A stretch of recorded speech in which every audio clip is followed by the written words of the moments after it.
Om Sadashiva Samarambam Shankaracharya Madhyamam Asmadacharya Paryantam Vande Guru Paramparam. Om Shanti Shanti Shanti Om Namastê.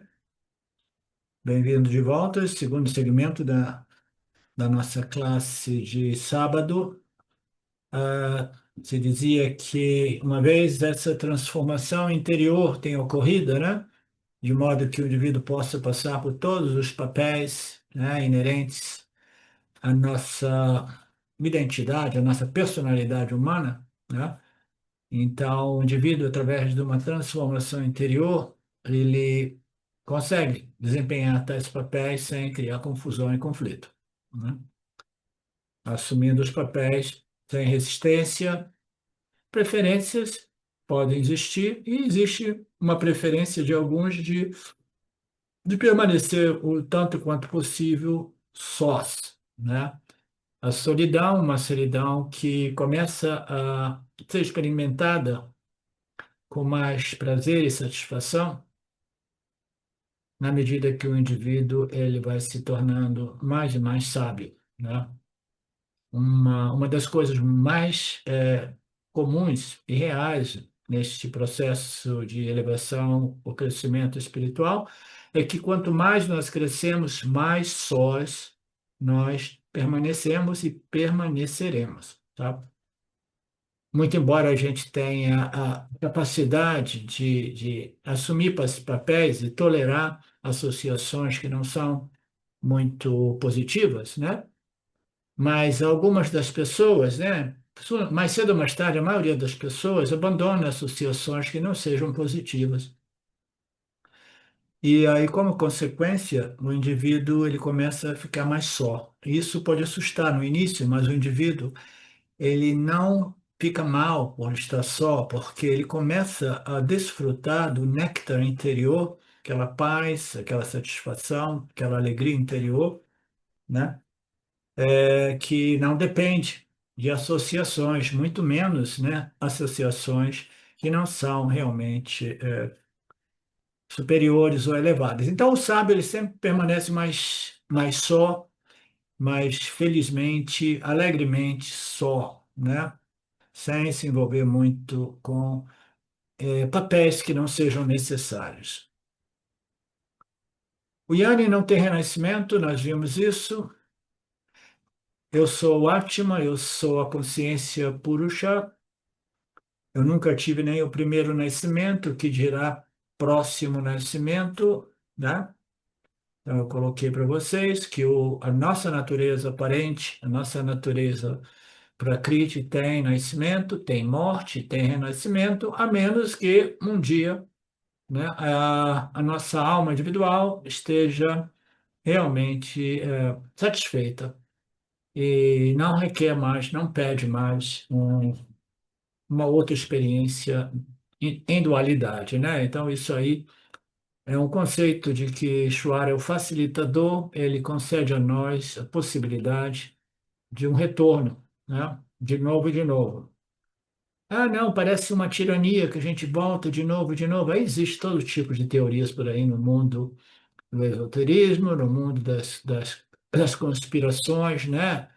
Teorias de conspirações excessivas. Naturalmente, as conspirações existem, mas aí tem pessoas que viajam ao máximo, achando que tudo é uma conspiração de seres de outras dimensões que nos traz de volta aqui de novo, de novo, de novo. Não, a gente tem a possibilidade de exercer este livre-arbítrio de tal modo que a gente seja complete a nossa passagem aqui e a gente obtenha a graduação ou diploma de graduado, né? Ok, aprendi as lições, joguei todos os papéis da vida e agora eu compreendi que eu sou Purna, né? A consciência purna, eu sou o princípio consciência que ilumina e revela tudo isso e já deu, né? Já deu. Então isso é uma possibilidade que existe, né? No âmbito da mente de um Jnani que já não tem desejos vinculativos ou medos vinculativos, né? Mas o corpo físico, em geral, ele sofre um nascimento, uma vida, e sofre a morte e sofre um renascimento. Estou falando sofrer porque, em geral, esse nascimento aqui no planeta dos bárbaros envolve muito sofrimento mesmo, quer saibamos ou não. O que é a definição de morte, né? A morte nada mais é uma separação, um divórcio temporário do corpo sutil do corpo físico. O corpo sutil, quando ele vê, a menos que tenha algum evento kármico que provoque esta separação prematuramente, né, numa idade bem mais jovem, o corpo físico ainda está bom, o corpo mental está bom, mas aí dá acontece um pripocô, não me lembro, não sei bem como dizer essa palavra, né? E aí o indivíduo, o corpo sutil vai embora, né? Às vezes ele vai embora, ah, não, eu não quero deixar, eu comecei agora, eu quero viver, eu quero viver. E o chora de, não, cara, é karma, confia, as leis do karma, é hora de você ir, você vai voltar de novo para um outro instrumento, tá? Então, a menos que ocorra uma situação kármica like that, deste modo, né, que o indivíduo prematuramente tenha a mente abandonando o corpo físico, né? Pode ser um acidente, pode ser alguma coisa, até mesmo no âmbito genético, né, que ocorre a nível físico.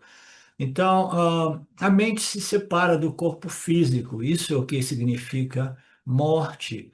O corpo físico, o corpo matéria, é aquele que aparece, cresce, envelhece e desaparece. A mente não, a mente é praticamente eterna. Isso dá um conforto monstruoso para os indianos e os vádikas, né? Aqueles que vivem sob a influência das revelações védicas na Índia, né? Porque eles sabem que aquilo que eles são é eterno, eles acreditam no renascimento, embora eles tenham esse pedido a Ishvara, né, de levá-los para uma loca celestial e não trazê-los de volta. Mas eles sabem que, no final das contas, é comum você voltar, né? Então, o corpo sutil é praticamente eterno. Existe o fim do corpo sutil? Sim, existe, mas não é uma morte natural. É uma morte autoimposta. É a mente, o intelecto, compreendendo o jogo da vida, diz: já deu, ok? Eu não tenho mais desejos, não tenho mais medos vinculativos, não tenho vontade de retornar, não tenho vontade de ficar em nenhuma loca celestial, porque eu sei que depois que eu gastar minhas poupanças lá, eu vou ter que voltar aqui, né?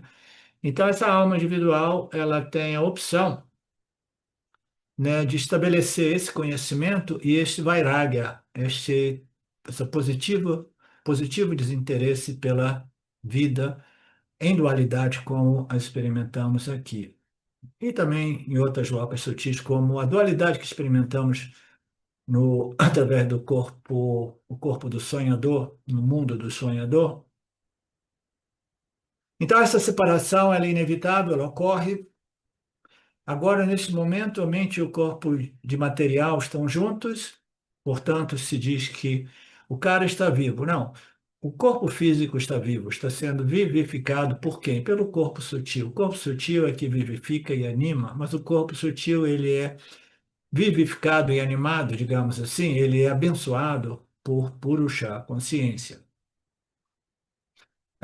No momento da morte, a mente e o corpo rompem esta associação. O corpo permanece aqui, a mente vai embora. Essa separação é chamada de morte, por isso o conceito do viajante, né? O viajante é a mente, né?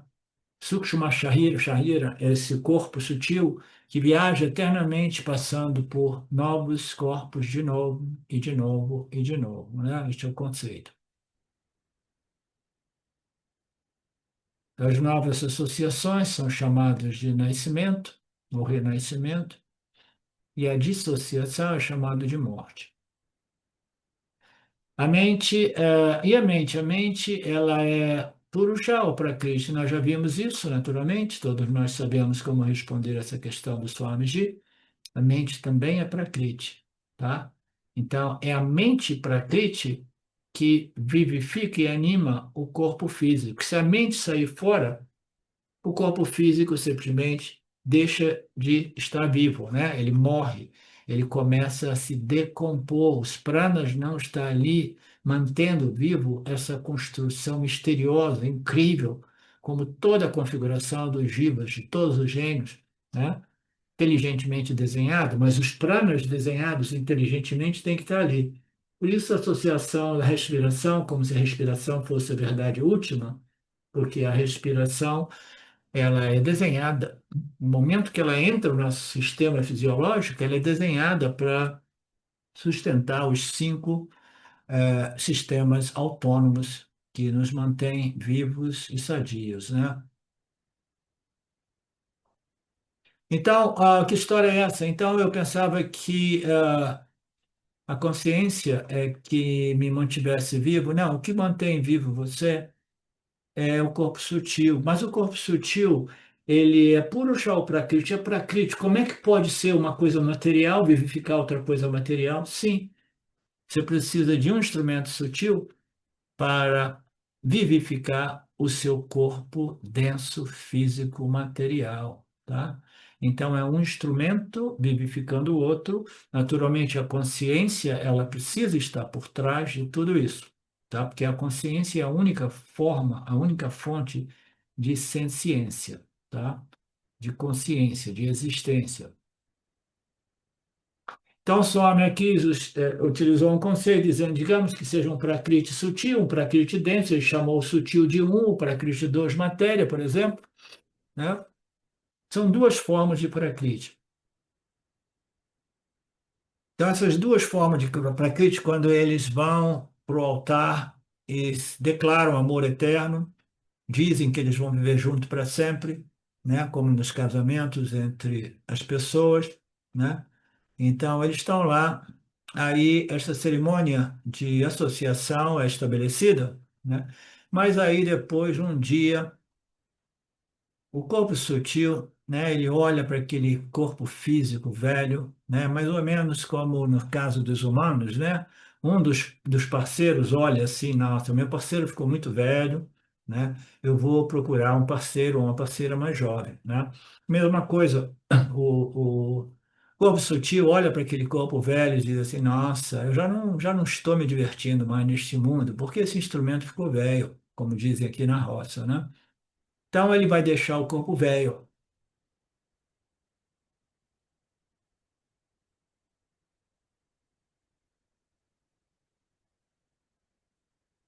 Mas eu, como consciência, eu testemunho essas associações e dissociações de modo indiscriminado, né? Sem me envolver.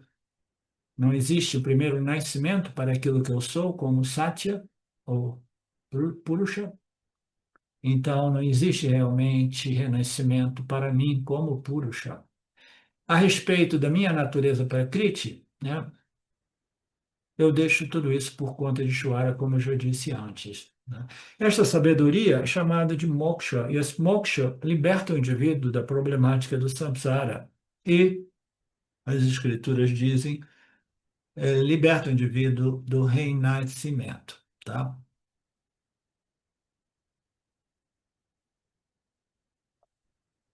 Através desta sabedoria eu não me liberto. Por que que ele diz isso aqui? Quem é que pode explicar? Ele diz, através da sabedoria eu não me liberto. Parece uma contradição, né? Eu já sou livre, professor. Então, porque nós já somos livres, eternamente livres. Então, através da sabedoria, eu não me liberto.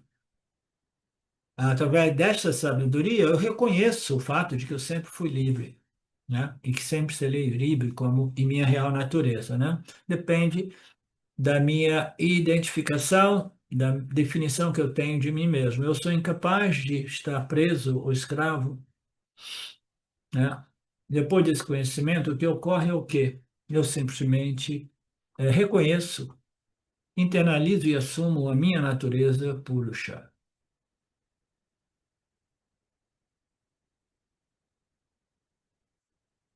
Então, passamos para o próximo arquivo.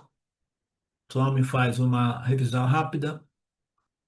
O tópico é sempre o mesmo, né? Aquele que conhece Purusha e Prakriti juntamente com os gunas não nasce de novo esse conceito do não renascimento. O não renascimento, no ponto de vista macrocosmo, ele significa a libertação da problemática do samsara. Por quê? O renascimento sempre traz o problema do samsara de volta, em graus mais problemáticos ou menos problemáticos. Qualquer pessoa que renasça vai renascer dentro desta ordem, né? E vai ter uma experiência de limitação e finitude a respeito de si, tá? Então, isso é inevitável. Então, o renascimento é sempre o retorno à problemática do samsara. Então, a libertação significa o quê? A libertação da problemática do samsara. Então, do ponto de vista macro, né, o indivíduo, em teoria, ele não volta a experimentar a problemática da dualidade, a problemática do samsara, que é a identificação com a natureza finita e limitada do jiva, tá? Então, importante a gente compreender esse conceito do samsara chakra, né? Nascimento, vida, morte, renascimento, e moksha como a libertação desse samsara chakra, desse ciclo quase que eterno de nascimento, vida, envelhecimento, morte e renascimento. É importante a gente compreender isso, tá? Mas, ao mesmo tempo, a gente não precisa ficar muito identificado como aquele que, não, eu não volto mais, eu sou simplesmente livre do renascimento, né? Ou não, eu sou um Yanni, mas eu quero voltar, né? Então, deixa isso para lá, tá? Deixa isso por conta do Lorde desta ordem aparente. Mas, do ponto de vista filosófico, do ponto de vista do macrocosmo, a libertação também envolve a libertação de um retorno a esta ordem. Mas, ainda assim, algumas pessoas que retornem, já muito desenvolvidas espiritualmente, elas retornam quase que invariavelmente para fazer uma compreensão ao Dharma, uma contribuição ao Dharma, né? E o conceito dos avataras é exatamente esse. É alguém que nasce não por conta do seu karma, mas nasce com uma missão dada por Ishvara para vir aqui para dar uma ajuda, dar uma melhorada no campo dármico. Uma pessoa que sabe que o complexo corpo-mente é simplesmente energia, matéria, a pessoa que sabe eu sou Purusha, ela está livre dos ciclos de renascimento, morte e renascimento. O nascimento e a morte são apenas incidentais, elas se referem à minha natureza aparente como Prakriti, o Nitya. O corpo físico é Prakriti, a mente também é Prakriti. A mente e o corpo se unindo, nós temos um nascimento, o assim dito nascimento, ou uma associação que produz um novo instrumento de experiência vivificado e animado pela mente, tá? Pela mente. O corpo se separa e aí é morte. Eu estou falando que é a mente, por exemplo. Não, não é a mente, são os pranas. Os pranas são partes integrantes da mente. A mente inicia com o sistema prânico, sistema mental, emocional, depois o centro de cognição, né? Os pensamentos, a memória, tudo isso é parte da mente, tá? Então a mente é que anima, dá vida ao corpo de matéria. Quando o indivíduo morre, o que acontece? A mente que estava vivificando o corpo, ela cai fora. E é curioso esse conceito, porque qualquer pessoa diria assim, não, por que que a mente ficou tão apegada a esse corpo agora que o corpo está tão disfuncional? Você vê casos de pessoas que ficam vivendo quase como vegetais, com limitações enormes, né? Veja, a gente poderia até ilustrar com o caso do meu pai, 96 anos, cheio de problemas, cheio de limitações, mas ainda assim a mente dele não quer abandonar aquela carcaça velha, não quer de jeito nenhum, entendeu? Então, existem mentes, né? E existem mentes, né? Em geral, este apego ao corpo físico é uma função, quanto mais apegado uma pessoa é ao corpo físico, mais uma demonstração é de sua ignorância espiritual, de sua natureza como espírito, né? Mas uma pessoa, apesar do seu apego e desejo de permanecer para sempre, mesmo associado a uma carcaça velha, né? Mais cedo ou mais tarde a mente vai cair fora. E o corpo se torna como uma casa vazia, evacuada. E o corpo perece e entra no processo de putrefação, decomposição. E a mente sai batida imediatamente em busca de um outro corpo físico. Acorde de acordo com o seu karma, no momento devido, a mente obterá um outro instrumento de experiência. Essa associação nova se chama renascimento ou nascimento, associação entre corpo e mente, nós já vimos tudo isso, separação é morte, associação, dissociação, associação, né? Uma outra expressão sânscrita para associação é sangha, né? E a consciência é asanga.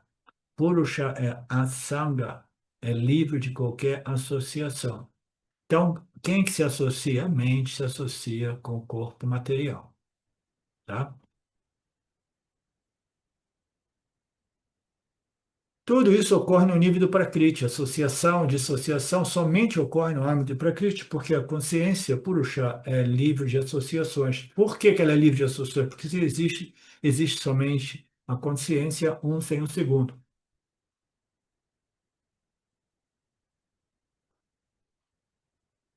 O Yanni é aquele que reconheceu o fato de que eu sou a consciência, livre de associação, e, portanto, para ele não existe uma questão de nascimento novamente, renascimento. Portanto, é dito ser livre do samsara chakra, o ciclo quase que eterno de vida, morte e renascimento. Isso é chamado de mukti, ou libertação do ciclo do samsara.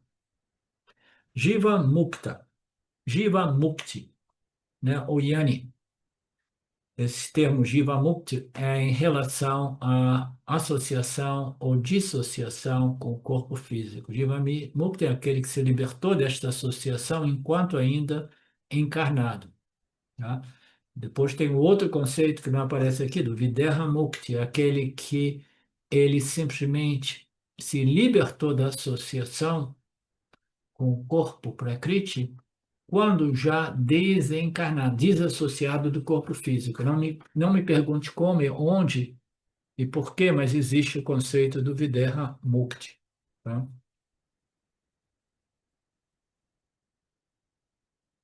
Ok. Kshetraniya, o conhecedor do campo, né? Jnana, virtude. Gneya, aquilo que deve ser conhecido. Prakriti, matéria, Purusha, espírito. Eu acho que a gente esgotou esses tópicos todos, né, Marcelo? O 25, talvez ele inicie um outro tópico, vamos ver aqui. Alguns buscadores veem o ser na mente com a mente, através da mente, né? Através da contemplação, meditação. Outros veem através do Jnana Yoga, outros veem através de Karma Yoga.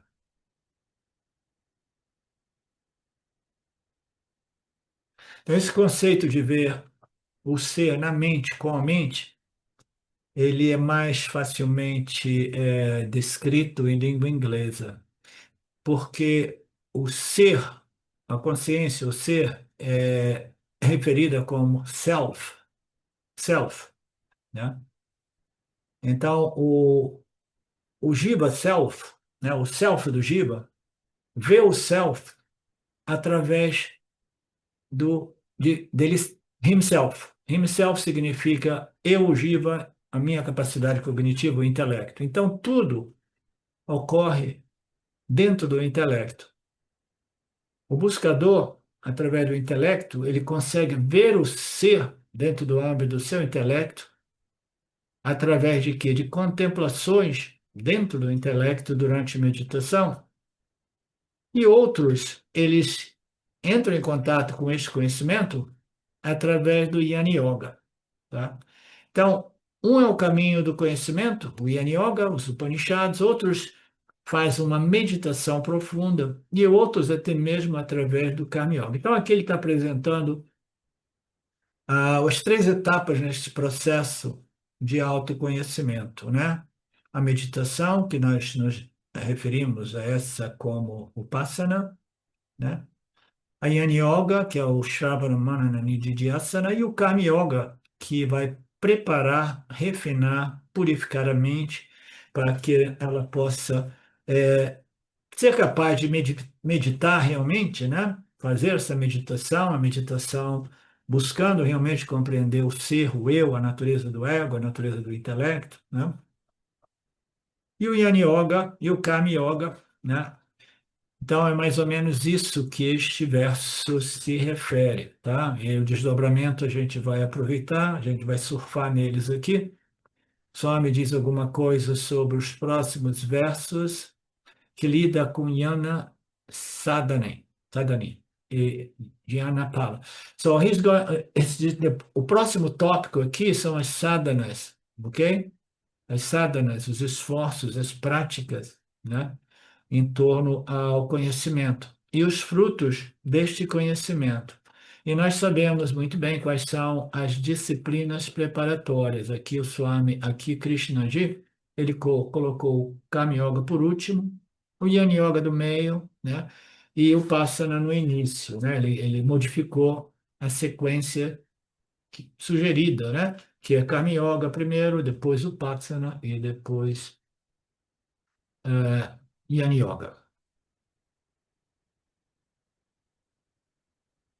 Então, como nós chegamos a esse autoconhecimento e quais são os benefícios, os frutos? A Krishna imediatamente já estabeleceu nos versos anteriores que o autoconhecimento é o fruto final e o autoconhecimento resolve a problemática do samsara, o sofrimento psicológico humano. Que não haja dúvidas sobre isso. Todas as práticas, sejam elas as mais preliminares, né, as mais grosseiras, como rituais envolvendo atividades físicas, todas as práticas, elas no máximo, no máximo, no máximo, elas só servem para melhorar o corpo, mente e sentidos.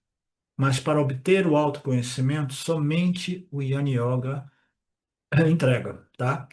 Quando aqui o Swami diz que, o Krishnaji diz, outros buscam desse modo, daquele modo, eles estão buscando, mas ninguém vai obter o autoconhecimento somente através do Karma Yoga, ninguém vai buscar encontrar o autoconhecimento somente através do Passana, a pessoa vai encontrar o autoconhecimento através do Nididhyasana, ok?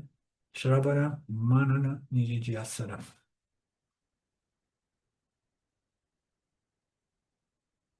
Krishna enfatiza que o objetivo final de todas as sadhanas é o autoconhecimento e a libertação da problemática da dor do samsara. O objetivo final é Atmani, Atmana, Atmanam, né? É ver o ser no ser que é a mente, com o ser que é a mente. Então, esse conceito aqui, ele traz a gente a um outro conceito vedântico, que é o autoconhecimento, o autorreconhecimento é o ser, através do ser intelectual do Jiva, o Atma do Jiva, que fundamentalmente é o único Atma que existe, o ser, através do ser do Jiva, reconhecendo o ser. Então, o autorreconhecimento é simplesmente o ser reconhecendo a si mesmo através de um instrumento de conhecimento chamado Jiva Atma. Ok? Este é o conceito. O Atma, este ser omnipresente, está disponível em todos os níveis, sempre presente, porque ele é todo pervasivo. Portanto, não preciso identificar o Atma em algum outro lugar, é em mim mesmo que eu tenho que identificar. Você vê que o Vedanta ele apresenta dois conceitos. Essa autoinvestigação, esse autoconhecimento, em seus estágios preliminares, durante o capítulo 7 ao capítulo 12, a sugestão é que a gente, como bons karma yogis, a gente procure compreender o que é o ser através da investigação da natureza do ser de Ishvara, tá?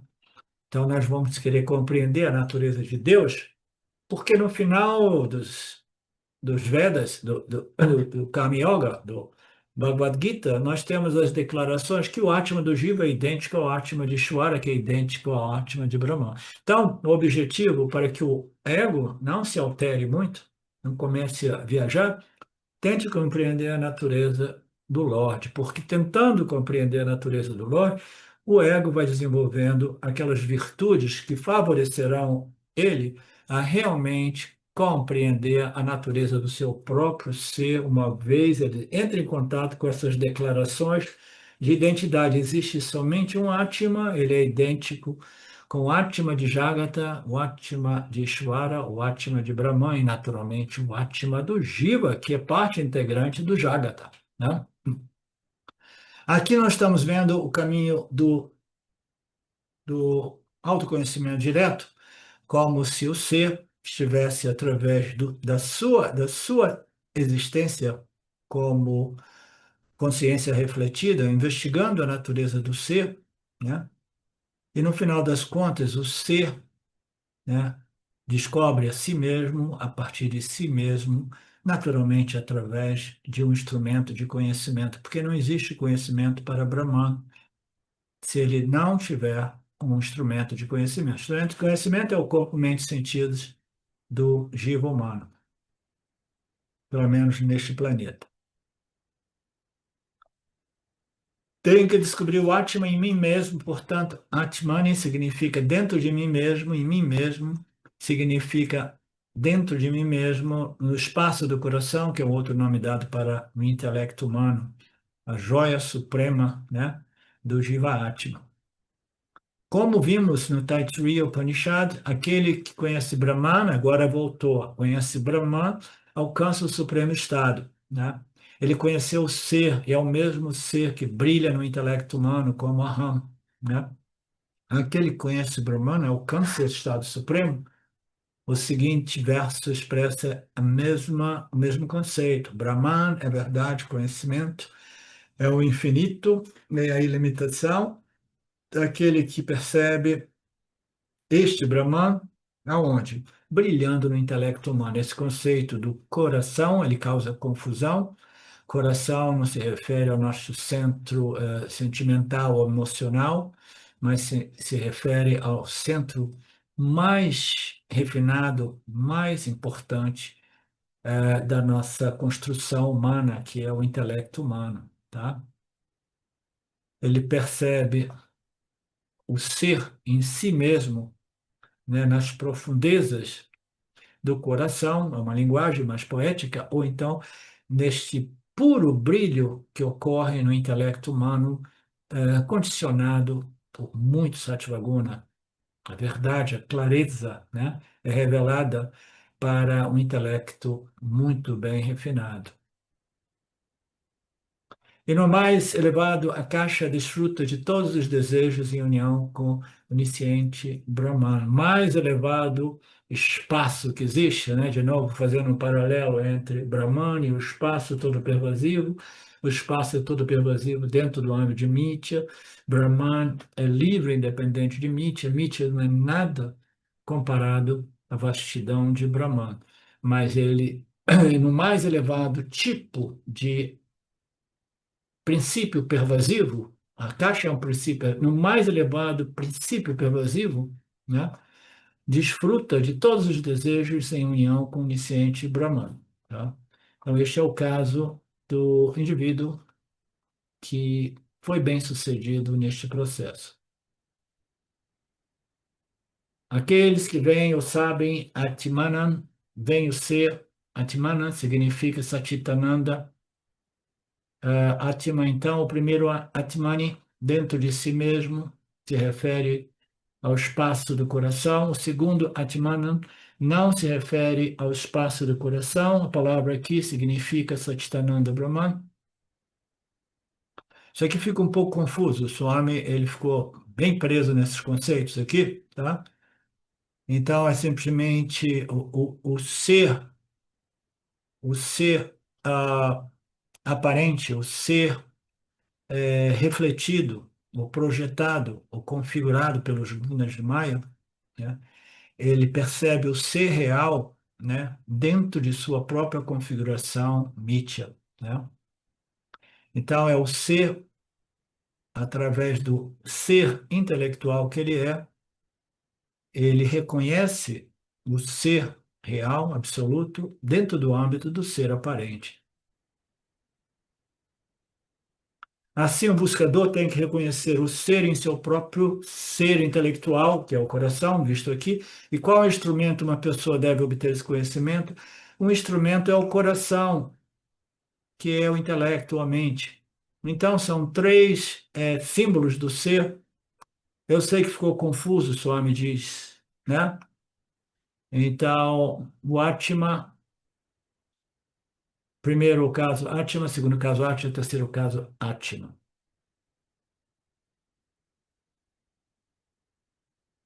O ser absoluto, o ser relativo, o ser aparente, né? Que reconhece o ser absoluto através do ser intelectual, que é a joia suprema deste complexo corpo, mente e sentidos, né? O instrumento para obter esse conhecimento é o ser intelectual, o próprio Budi. O Atmana significa o Buddha. Todo conhecimento só é adquirido no intelecto humano. Não há outro instrumento que possa obter esse conhecimento, então o corpo não pode obter conhecimento. O Atma não é uma entidade que experiencia e conhece nada, portanto, qualquer conhecimento só pode existir dentro do intelecto humano, né? Este complexo corpo, mente, sentidos, no qual o brilho da consciência produz essa ciência, essa inteligência humana, no qual todo e qualquer conhecimento é retido, né? E aí o desdobramento é, mas que tipo de intelecto vai obter esse conhecimento, né? Um intelecto muito preparado e refinado. Apoiado por quê? Pelo Paramparam Vedântico, Guru Shastra Upadesa, ensinamentos das escrituras obtidos por um guru. Escritura, guru e ensinamentos que são passados. Um Budi refinado do lado de lá, né, do lado dos discípulos, apoiado por um karma favorável que os concedem as escrituras e um guru, né, competente, somente este Budi tem a possibilidade de ganhar esse conhecimento direto. Shankaracharya usa a expressão Shastra Acharya Shankrata Antakaranena, com a ajuda da mente que é apoiada por Guru Shastra Upadesha. Então, com essa mente, a pessoa irá ganhar o Atmayana. Esse Atmayana é a culminância, a sadhana definitiva. A questão é, quantos estágios preparatórios existem para que minha mente se torne qualificada, refinada, purificada, elevada, ou como queiramos? Quantas sadhanas, que tipo de sadhanas devemos fazer, né? Nós sabemos, as pessoas, principalmente no Ocidente, eles têm uma certa urgência e pressa de obter as coisas, né? Principalmente nos Estados Unidos. Na Índia, ao contrário, a Índia se tornou uma nação muito tamásica e pobre, porque esse sentimento de urgência não existe muito, porque todo mundo sabe que isso é uma passagem, depois eu vou para o céu e depois eu volto aqui de novo. Não tem pressa, né? Mas no Ocidente, não, as pessoas se tornaram materialistas, mas alguns desses materialistas se tornam buscadores da realidade. E aí eles carregam com si esta tendência de pressa, urgência, né? E fica difícil no início o indivíduo compreender que existem estágios preparatórios para atingir uma mente preparada, um intelecto refinado. Quais são os passos preparatórios? Para obter o clímax do autorreconhecimento, através da própria mente, o intelecto, né? que é o ser também. Esses estágios preparatórios são apresentados de diferentes maneiras, em diferentes contextos, e um tipo de apresentação que é pretendido aqui é o de 5 estágios. Tá? Então, os 5 estágios nós sabemos muito bem. Qual é o primeiro estágio? Né? Karma Yoga é reconhecer que existe um Criador, desenvolver um valor e um interesse por conhecer a natureza deste Criador Saguna, compreender as leis e princípios que regem essa criação criada pelo Criador. Elas são as leis que sustentam esta ordem aparente. Então, a compreensão, esse desejo de compreender Deus e as suas leis e princípios que regem essa ordem aparente é fundamental para o indivíduo compreender que ele não tem controle sobre o seu destino. O ego é aquele indivíduo, né, muitas vezes referido como um impostor, que se assume capaz de simplesmente definir, controlar o seu destino, criar o que ele queira para si mesmo. Como eu repito isso devidamente, essa é uma missão impossível que causa o quê? Causa a dor do samsara. Porque o indivíduo vai se frustrar, vai desenvolver tendências violentas ou deprimidas, depressivas, né? E vai sofrer, né? Então, compreender a natureza do Criador como o karma palandata, aquele que nos concede os nossos karmas, nossos parabada karmas, né? E compreender a lei do karma, leva um certo tempo, irá fazer de modo que o ego humano ele seja curado desta sensação infantil e disfuncional de que eu sou o centro do meu universo e eu posso fazer e obter o que eu quero, né? Porque uma pessoa movida por esta ignorância, ela invariavelmente ela vai acabar violando as leis do Senhor e sofrendo muitos conflitos, muitas dores emocionais. Então, o primeiro estágio é o quê? Karma Yoga, entrar neste relacionamento com Ishvara de modo mais consciente, cognitivo, compreensível possível, né? E através disso você vai removendo o primeiro tipo de obstáculo, né? Quais são esses obstáculos? São Pratibandha, Nivriti, a remoção dos obstáculos. Aqui ele apresentou os obstáculos de modo geral. Cada um desses estágios vai remover alguns tipos de obstáculo, tá? Então, nós vamos revisar alguma coisa que nós vimos já no capítulo 12. Então, Kama Yoga, que tipo de obstáculos a gente vai remover? A gente vai remover algumas impurezas que fundamentalmente são os meus quereres e não quereres, os meus gostos e desgostos. Por quê? Porque eu quero o que eu quero, quando quero e do modo que eu quero. Porque dentro de mim, lá no fundo, lá no meu subconsciente, eu penso que eu sou o centro do meu mundo e eu posso obter tudo o que eu quero. Ok? Então, o Kama Yoga vai resolver esse problema, que é o problema dos Ragadvesha, né? O que eu quero, o que eu não quero, o que eu gosto, né? O que eu desgosto, as minhas aversões, meus desejos, que são invariavelmente seguidos por experiências dolorosas, perturbadoras, tais quais Krodha, que é a raiva, Lobha, ganância, Moha, ilusão, egoísmo, orgulho, inveja, ciúme. A lista é enorme de pensamentos e sentimentos que perturbam, causando um samsara crônico no qual o indivíduo não experimenta mais paz e alegria de viver. E a Karma Yoga, então, ajuda a remoção dessas impurezas, vai refinar a mente através da compreensão de que somente Ishvara irá definir e entregar os nossos Parabada karmas, os nossos resultados, né? O nosso destino e a compreensão desta inteligente suprema que arquiteta, que estrutura, que desenha esse universo de tal modo que tudo é desenhado para favorecer esse processo de elevação, purificação e crescimento espiritual. É importantíssima essa confiança. Essa confiança tem que ser baseada em uma lógica impecável, porque senão é fé cega. O Vedanta, ele não promove o conceito de fé cega.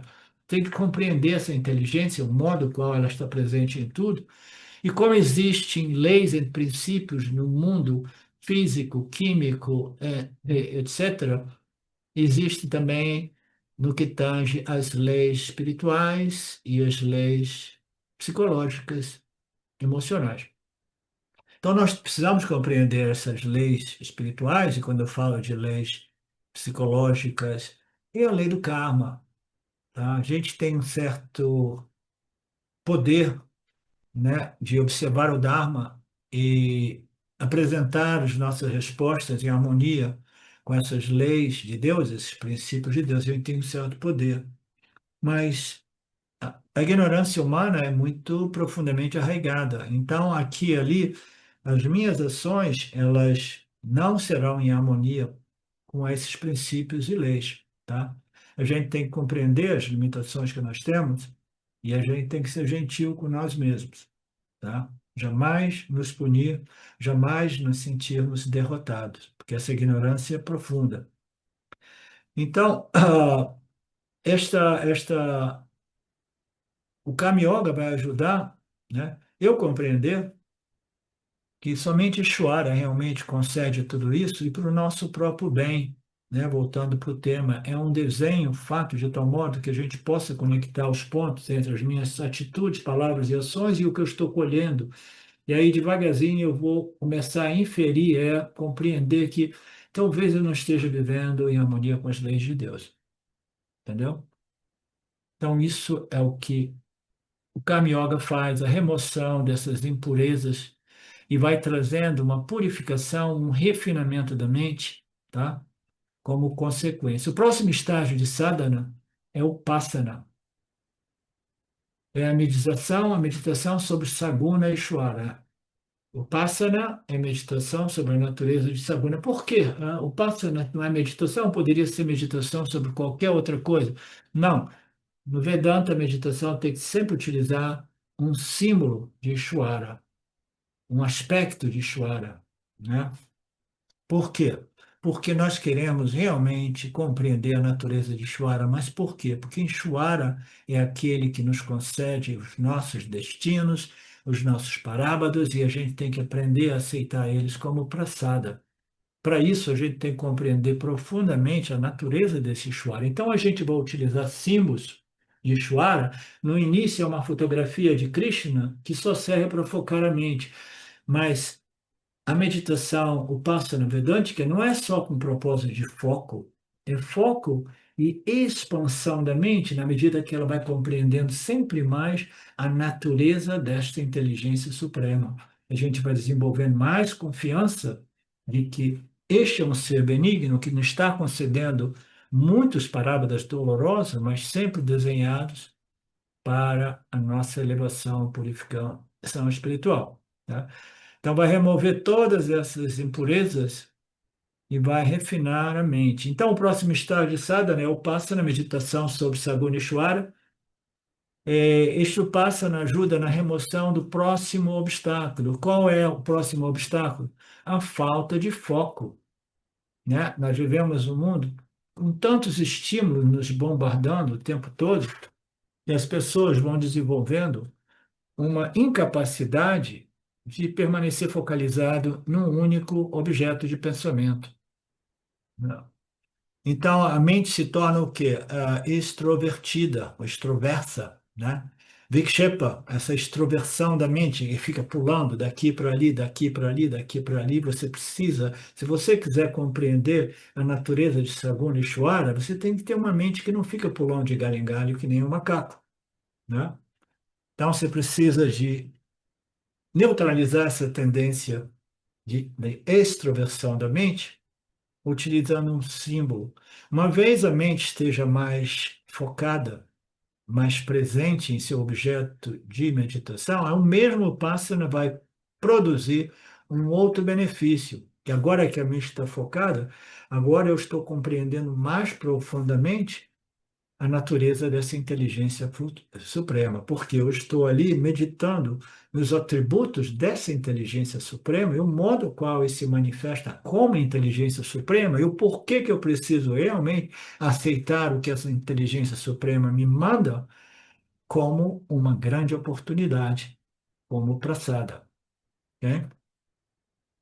Então, isso é o benefício do Passana. Então, nós temos uma mente muito extrovertida, que primeiramente tem que deixar os estímulos externos onde eles estão e voltar para o seu interior, e ali ela irá obter um monte de outras distrações interiores, uma quietação da mente, né? Que também é um segundo obstáculo dentro do Passana. Então, isso vai ajudar, tirando a mente dos obstáculos externos e depois tirando a mente da inquietação dos pensamentos internos, a mente vai ultrapassar, vai vencer esse obstáculo e desenvolver uma, um foco, uma capacidade de permanecer mais como um princípio testemunho, intelectualmente contemplando a natureza de Saguna Ishvara. A gente vai precisar dessa capacidade para depois compreender a natureza de Nirguna Ishvara, Brahman. Se a gente não tiver uma mente assim, depois é difícil a gente ir a fundo no Nididhyasana para realmente obter esse conhecimento e retê-lo. Não somente o Passana ajuda a focar a mente, mas ela vai expandir e integrar a mente, vai ajudar a harmonizar a mente. Ela dá o poder de foco, a mente extrovertida é neutralizada, portanto, a segunda sadhana é chamada de Upassana Vedântica, né? Meditação num símbolo Ishvara, que serve para trazer um foco, uma presença, uma testemunha intelectual que, uma vez tenha encontrado uma mente satívica, calma, clara e tranquila, ela pode se revolver em torno dos ensinamentos que descrevem a natureza dessa inteligência suprema. Você entende, Alexandre?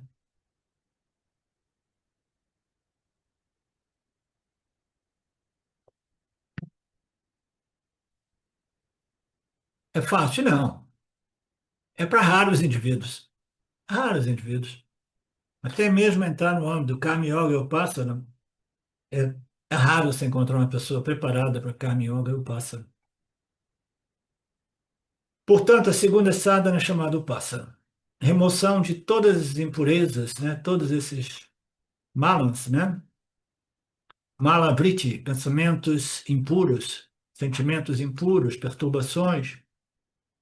O terceiro estágio é chamado Shravana, ouvir os ensinamentos do Yana Yoga.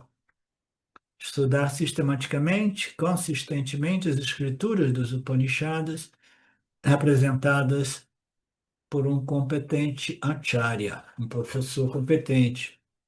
Este primeiro estágio dos Upanishads, do Yana Yoga, é chamado Shravana, que significa ouvir.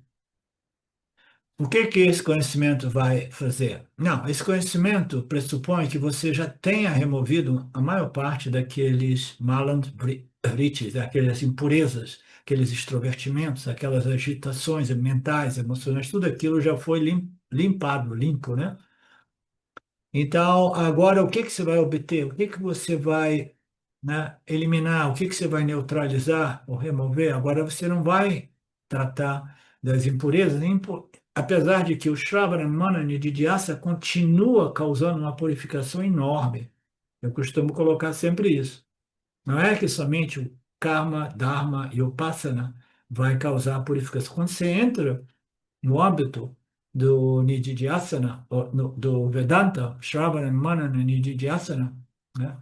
Você vai passando por uma aceleração deste processo de purificação. Como assim? É porque você vai estar ouvindo os ensinamentos a respeito da real natureza do eu, a real natureza de Deus, que naturalmente irão trazer o indivíduo para aquilo que realmente conta, né? Em nossas vidas, que é a compreensão da nossa natureza Nirguna Atma. Tá? Então, quando você começa a se voltar para o Nirguna Atma, essas impurezas, elas não são reforçadas porque você está combatendo a raiz das impurezas, a raiz dessas extroversões, a raiz dessas tendências, porque você está focando agora na sua natureza Nirguna Atma, tá? Então tem um efeito também purificador. Em algumas passagens aqui e ali, alguns versos dos nossos textos é dito que Yana Yoga é o maior purificador da mente, e é exatamente dentro dessas linhas do que eu estou explicando, tá?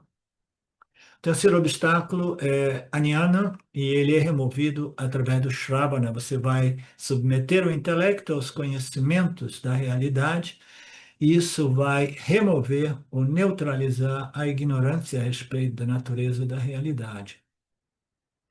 Ele irá remover as impurezas através do Karma Yoga, o Upasana irá remover a extroversão, e o Shravana irá remover a ignorância, a auto-ignorância. Isso ocorre em três etapas, ok?